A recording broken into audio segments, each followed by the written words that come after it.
আজ আমি বানাবো চিলি সয়া। নমস্কার বন্ধুরা, আমি রীতা চলে আসলাম তোমাদের সাথে আবারও সয়াবিনের নতুন একটা রেসিপি নিয়ে। আজকের রেসিপিটি কে কোথা থেকে দেখছো অবশ্যই আমাকে কমেন্টে জানাবে। তোমাদের সুন্দর একটি কমেন্ট আর একটি লাইক আমাদের কাছে অনেক গুরুত্বপূর্ণ।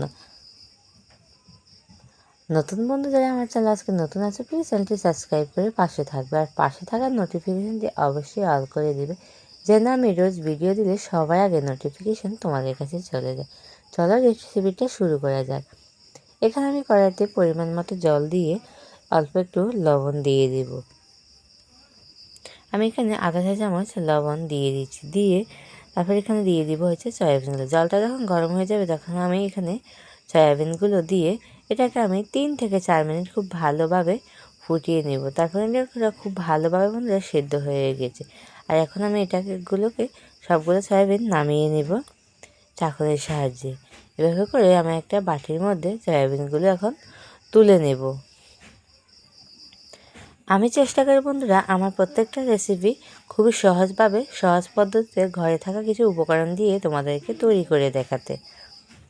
আর দেখো এখানে কিন্তু আমি সবগুলো সয়াবিন এখন নামিয়ে নিচ্ছি। নামিয়ে নেওয়ার পর এটাকে বন্ধুরা আমি 3 থেকে 4 বার ঠান্ডা জল দিয়ে খুব ভালোভাবে পরিষ্কার করে নিয়েছি। নিয়ে তারপরে হাত দিয়ে একটু চেপে সয়াবিনের গায়ে লেগে থাকা জলটা আমি সরিয়ে নিয়েছি। তারপর দেখো একটা বাটিতে সয়াবিনগুলো নিয়ে এখানে আমি দিয়ে দিচ্ছি আধা চা চামচ আদা বাটা, আর দিয়েছি টমেটো সস, 3 চা চামচ লাইভ সয়া সস, তারপর চিলি সস।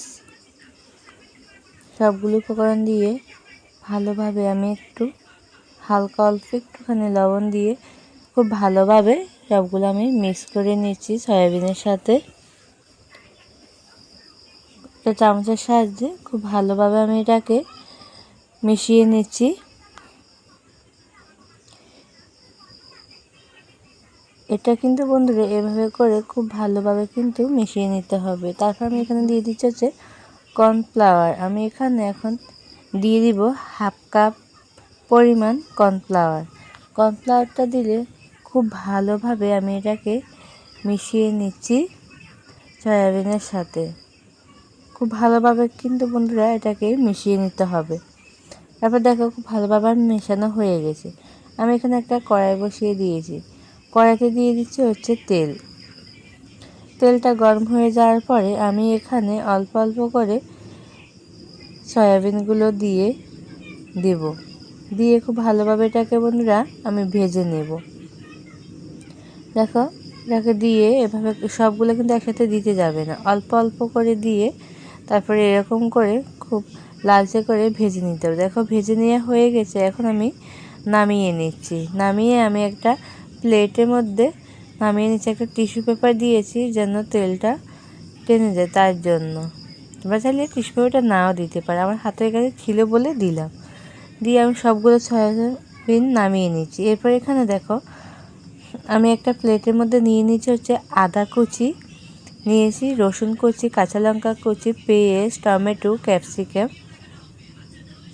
তারপর এখানে আমি আবারও সেম সসগুলো এখানে ব্যবহার করছি। Tomato sauce, soya sauce, chilli sauce, আর সবগুলো দিয়ে 2 চামচ জল দিয়ে খুব ভালোভাবে কিন্তু আমি মিশিয়ে নিচ্ছি। তারপর এখানে আরেকটি কড়াই দেখো বসিয়ে দিয়েছি। কড়াইতে আমি দিয়ে দিচ্ছি এখানে পরিমাণ মতো তেল। তেলটা দিয়ে এখানে রসুন কুচি, তারপরে আদা কুচি সবগুলো আমি ভেজে নেব। এখানে প্রথমে আমি রসুন কুচিটা দিয়ে হালকা একটু নেড়ে দিয়ে দিচ্ছি আদা কুচি। তারপর দিয়ে দিচ্ছি এখানে 7-8টা কাঁচা লঙ্কা কুচি। তোমরা যে ঝাল যেরকম খেতে পছন্দ করো তোমাদের পছন্দ অনুযায়ী কিন্তু ঝালটা দেবে। আমি এখানে 6-7টা কাঁচা লঙ্কা কুচি দিয়ে তারপরে কেটে রাখা সবজিগুলো দিয়ে দিয়েছি। পেঁয়াজ, ক্যাপসিকাম, টমেটো সবগুলো দিয়ে খুব ভালোভাবে আমি এটাকে নাড়াচাড়া করে কষিয়ে নিচ্ছি। আমি খুব ভালোভাবে এটাকে বন্ধুরা কষিয়ে নিতে হবে। আর এই রেসিপিটি তোমরা অবশ্যই একবার বাড়িতে ট্রাই করবে। কে কীরকমভাবে বানাও অবশ্যই বলবে। আর আমার মতো একবার হলে তোমরা এরকম ট্রাই করবে। আর যে সসটা আমি তৈরি করে রেখেছিলাম সেই সসটা আমি এখানে দিয়ে দিয়েছি। সসটা দিয়ে খুব ভালোভাবে এটাকে নাড়াচাড়া করে আমি 2 মিনিটের মতো কষিয়ে নিচ্ছি। ওই সসের বাটিতে আমি একটু জল নিয়ে আধা বাটি জল এখানে দিয়ে দিয়েছি। দিয়ে খুব ভালোভাবে এটাকে নাড়াচাড়া করে আমি কষিয়ে নিয়ে তারপর এখানে ভেজে রাখা সয়াবিনগুলো দিয়ে দিচ্ছি। ভেজে রাখা সয়াবিনগুলো দিয়ে আবারও খুব ভালোভাবে এটাকে মিশিয়ে নিচ্ছি। খুব ভালোভাবে বন্ধুরা আমি এটাকে 2-3 মিনিটের মতো মিশিয়ে নেওয়ার পর এখানে আমি 1 চা চামচ কর্নফ্লাওয়ার নিয়ে অল্প একটু জলটা দিয়ে কর্নফ্লাওয়ারটা মিশিয়ে আমি এর সাথে দিয়ে দিয়েছি। বেশি দিতে যাবে না বন্ধুরা, জাস্ট 1 চা চামচ কর্নফ্লাওয়ার দেবে। তারপরে দেখো কর্নফ্লাওয়ারটা দিয়ে খুব ভালোভাবে আমি এটাকে কষিয়ে নিচ্ছি বন্ধুরা। দেখতেই পাচ্ছ কতটা সুন্দরভাবে হয়ে গেছে। একদম শেষে আমি এখানে দিয়ে দিচ্ছি হচ্ছে তেল, অল্প একটু তেল উপর থেকে দিয়ে দিয়েছি। দিয়ে খুব ভালোভাবে মিশিয়ে নিচ্ছি। তৈরি হয়ে গেছে আজকের আমার সয়াবিনের দুর্দান্ত স্বাদের চিলি সয়া রেসিপিটি। আজকের রেসিপিটি আমার কেমন হয়েছে বন্ধুরা তোমাদের সুন্দর কমেন্টে বলবে।